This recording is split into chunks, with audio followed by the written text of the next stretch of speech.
What if I told you that the peak use for coal for power plants in the US was in 2005, and that it's been on a steep decline ever since, and that wind and solar have been on the rise? But non-fossil fuel sources like nuclear, wind, and solar only account for about 39% of our electricity production. So what would it take to be 100% fossil fuel free? Is it even possible? And what would it cost? You know I love a good deep dive into the data, so let's see if we can't figure this out together. I'm Ricky, and this is 2-Bit Da Vinci. This video is brought to you by Planet Wild. I think we can all agree that producing energy by renewable sources is a good thing, but even that might be contentious because what does it even mean? On the timescale of the universe, coal and natural gas are renewable too, but nuclear isn't. And then there's a distinction between electricity and energy. Electricity is only what power plants consume to produce electricity for the grid, while energy also includes things like natural gas for heating your home or gasoline for running your internal combustion car. So let's start by defining the different types of energy. I think it makes the most sense to go with sources that emit pollution like CO2 and other greenhouse gases, and those that don't during operation.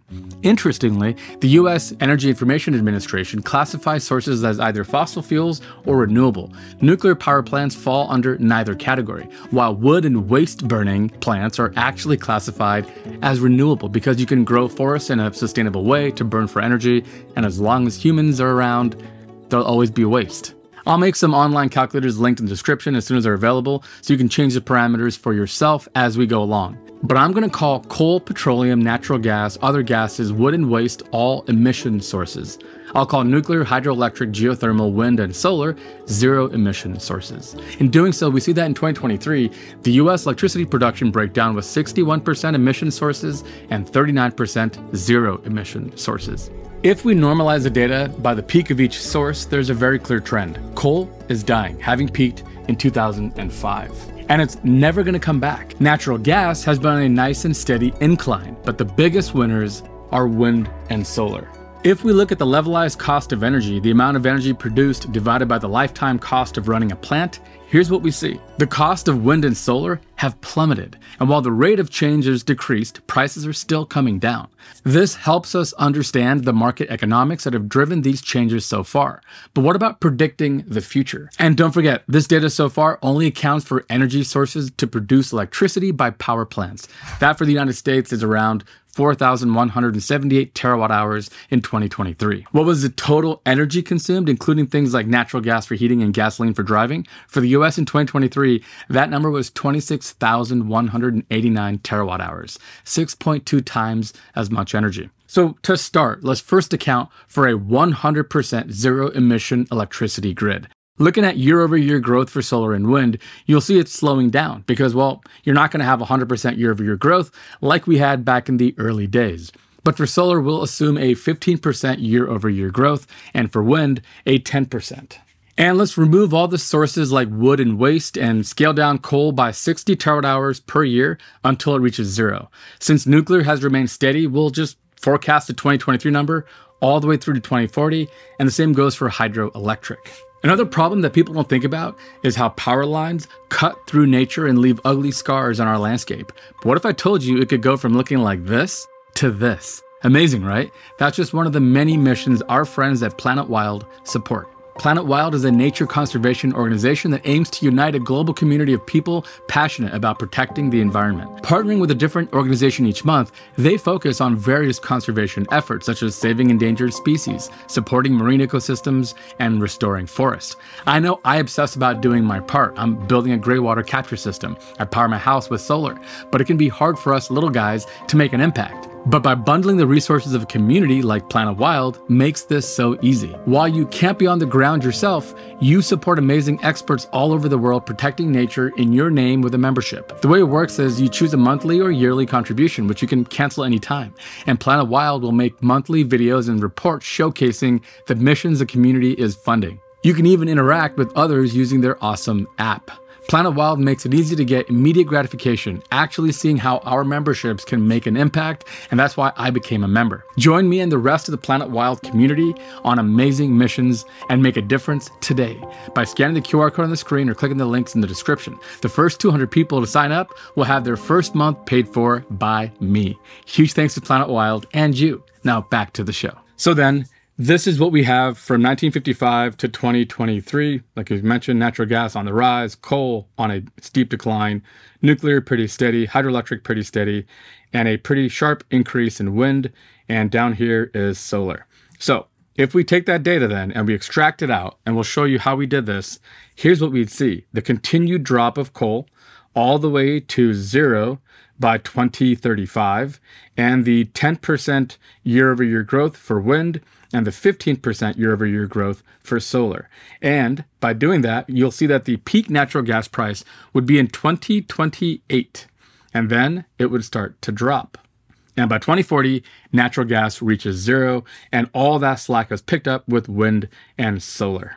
And here's what that looks like here in the table view. You can see we're going with a 1% increase in energy consumption year over year. So that's what this is here. It keeps going up by 1 all the way to about 5,000 terawatt hours by 2040. And wind increases by 10% from where it was in 2023 to 2100, and 1770 for solar. And like we mentioned, geothermal stays pretty much the same. Hydroelectric stays the same. Nuclear power stays the same. Coal drops by 60 terawatt hours, like we mentioned, all the way down until it reaches zero in 2035. And natural gas would drop basically as these rise. So we'll take the total that we need, subtract what we're producing from solar and wind, and whatever is left would be natural gas. So it would naturally default to drop into zero by 2040. That means that in 16 years, we could potentially have a zero-emission grid. Now, what will it cost? So, a couple of assumptions here. For wind, we're going to assume 365 days out of the year, 24 hours a day of operation, and a 0.2, so a 20% efficiency factor. That means that of all the production that it could have, it'll produce 20%. And that gives us this number here. And so for solar, we have, again, 365 days, and we're going to assume 5 solar hours per day. Now, in the summer, it might be closer to 6.5 or 7, and it might be closer to 2.5 or 3 in the winter, but we'll call it 5 as an average, giving us this number here. So let's start with solar. For solar, we're going to assume a 10% year-over-year growth. So that means that we would need 24.7 new terawatt hours of solar generation in year 1, and that number grows by 15% for solar all the way down to about 230 terawatt hours by 2040. Now, how much solar do you need? Well, because we know that power factor, we know that we need 13,500 megawatts of solar generation in power plants in year 1, and we have to add 126,522 by year 2040. The next thing is what would it cost? Today's cost for a solar plant is around $1 million per megawatt. If we assume that those prices will drop by 2% year over year, then the cost per megawatt will go down accordingly here, which means that on year 1, it would cost $13,500,000 or so to install that solar plant for the first year. And that number keeps going up because the amount of the 15% year-over-year growth goes up as well. And then here is a cumulative running tab of what it'll cost. So that means over the next 16 years to get to 2040, just in solar, we'd need to spend $706 billion. How about wind? Now, wind is interestingly about the same price, about $1 million per megawatt of installed capacity. And that's because a 10 megawatt wind generator costs around $10 million. And if we assume those prices go down 2%, here's what that would look like. And here's what the cumulative cost of wind would look like. By 2040, it would cost $804 billion in wind farms. But there's one more problem. Because we have solar generation, solar is only producing power during the day, and we need to store some of that for the night. Now, there's different ways of doing this, obviously, but what I decided to do is 50% of our solar generation, we're going to also provide in battery capacity. So solar in year 1 is going to produce 24.7 terawatt hours. So let's store 12.3 terawatt hours in batteries, and that gives us our needed capacity. Now for batteries, it's a lot simpler because we assume 365 days because those other numbers were for the year, and a 0.8, so 80% round trip efficiency.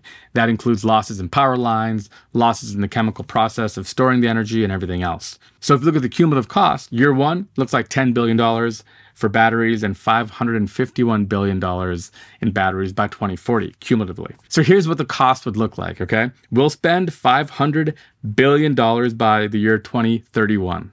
We'll spend $1 trillion by the year 2035. And we'll spend $2 trillion to make our United States grid entirely net zero. So there it is. Obviously, there's a ton of variability. Solar and wind are notoriously intermittent, so you might need more batteries, for example, or it might cost more. There's also inflation, right? So the cost of the dollar is going to change over the years, but also energy prices go up, so that also factors in. Plus, the technology is actually getting cheaper faster than I projected here at the 2% rate of dropping prices. But as a rough number, here we are. Maybe it's actually 1 trillion or maybe it's 4 trillion, but it's probably not 40 trillion or 400 trillion, right? So how much money is that? Here's a look at the US federal budget and how it spent money in 2023. It spent $3.8 trillion in mandatory spending, which is Social Security, Medicare, Medicaid, income security programs, and other. And in discretionary, $1.7 trillion. This is where the non-defense budget comes in and the defense budget. So combined, that's about $1.7 trillion. And then net interest on the debt that we owe is about $670 billion. The point is, could we pay for this? Actually, yeah. So $2 trillion would get us to a net zero grid by 2040. And remember that those costs are incurred year over year. That makes it so much easier. We're not trying to go net zero in 1 year. That would be very difficult to do. And in terms of resources, for solar panels and wind turbines, we can make those. That's not a problem. Do we have it in us to produce enough lithium and lithium iron phosphate chemistry cells to produce enough batteries? Maybe that's a topic for another video. But that still only talks about the US. How much would it cost for the entire world? That's interesting because more of the world is modernizing, which means more people will use more electricity. Here's a look at the energy consumption around the world. The number one country in terms of consuming electricity is China, consuming over 7,800 terawatt hours per year. US, like we mentioned, is around 4,000 terawatt hours, but the population of China is much bigger. So if we broke this down per capita, how much each an individual person spends, then China is actually not so high. China drops all the way down to here with only 5,400 kilowatt hours per person per year. The US is higher, but the number one, interestingly, is Iceland at 51,000 kilowatt hours per year. And number two is Norway at 24,000. I bring this up because to understand the world's needs, it would be very important to understand what the average country uses and whatever country you live in. These numbers might help you come up with a number for your situation. The reality is Iceland probably has a lot of electric heating, which is where that number comes from. So roughly speaking then, if the US population is about 330 million people, the world population is closer to 8. That's maybe 25 times more than the US, which means maybe we would need about $50 trillion to make the entire world grid net zero. Now, I did this calculation because in my head, I kept thinking, how feasible is this? And the answer is quite. $2 trillion over the next 15 years for the US is a doable number. Is it big? Yeah, it is. But remember that the market is already moving in this direction already because of the levelized cost of energy. Just look at this decline, for example, in solar. In 2010, the cost per kilowatt hour of solar was close to 45 cents. And today, in 2022, that number is 5 cents. This is becoming closer to 3 now in 2024 and going forward. And as that number plummets, there's no reason to build coal or soon even natural gas power plants. Also, don't forget that solar panels and wind turbines don't require fuel. Yes, there's going to be some cost to maintenance, but it'll be a lot cheaper than a coal or natural gas power plant. Now, as far as the battery goes, I came up with that price based on Tesla's Megapack. Here, if you look, a 3.9 megawatt hour pack cost about $1 million, which means that for a installed capacity of 1 megawatt hour on the grid, we're talking $250,000. It's actually even cheaper than solar and wind. And this is a stationary system that is just ready to help. Now, the bigger challenge obviously would be to move everything from natural gas for heating and gasoline for cars all over to electric. And this is where most people stumble and figure that that's impossible. And yes, as you can see, that will cost even more money, roughly 6.2 times here in the US than our grid usage. But don't forget that most estimates place the amount of electricity used to produce petroleum, like all the refinery processes, to be around 10% of all the energy that we use. So if we stop making petroleum, if we stop making gasoline, we wouldn't need that. That would be 10% right off the top. Also, check this out. I was pretty surprised to learn that the amount of electricity that we're using hasn't really gone up. And this is a testament to all of our newer appliances, heat pumps, electric vehicles being more efficient than the things that they replace. But of course, this could go up with AI data centers, for example, or more and more electric vehicles. But the way they calculate this number is by using something called the substitution method. And if you look here, the substitution method is used by researchers to correct primary energy consumption for energy losses experienced by fossil fuels. It tries to adjust non-fossil energy sources to the input that would be needed if it was generated using fossil fuels. So it assumes that wind and solar electricity are as inefficient as coal or gas, which is not the case. And to do this, energy generation from non-fossil fuel sources are divided by a standard thermal inefficiency factor, typically around 0.4. Now, 0.4 is about what your gasoline engine does, 40%. 1 gallon of gasoline, 60% is just wasted as heat, 40% actually help move you. And this goes for heating and other considerations as well. So this number might actually go down if we moved away from gasoline and natural gas and went more to electricity, because that number for electricity is probably 0.8. That's the number I use for the batteries, for example, for EVs. EVs are probably around 80% efficient, twice as efficient as a gasoline car. So this becomes increasingly difficult as you start to move from one source to another. But the great news is that the market has already started to speak based on the levelized cost of energy. And while it's really difficult to pitch a $1 billion new offshore wind farm, it's really easy when a old coal or natural gas power plant reaches the end of its life, or it starts to be more of a headache to maintain than it's worth, to shut that down and instead of replacing it, go in this direction. And that's why I think a 15-year time horizon for this sort of transition is so important. Nothing like this is going to happen overnight. And if you wanted to be more conservative, you can make it over 2050, right? Instead of a 10 or 15% year-over-year growth, make it 5 and 10 or 5 and 5. And then you can play that out and see how long it would take to take natural gas all the way to zero. But this shows you just how pragmatic and practical this is.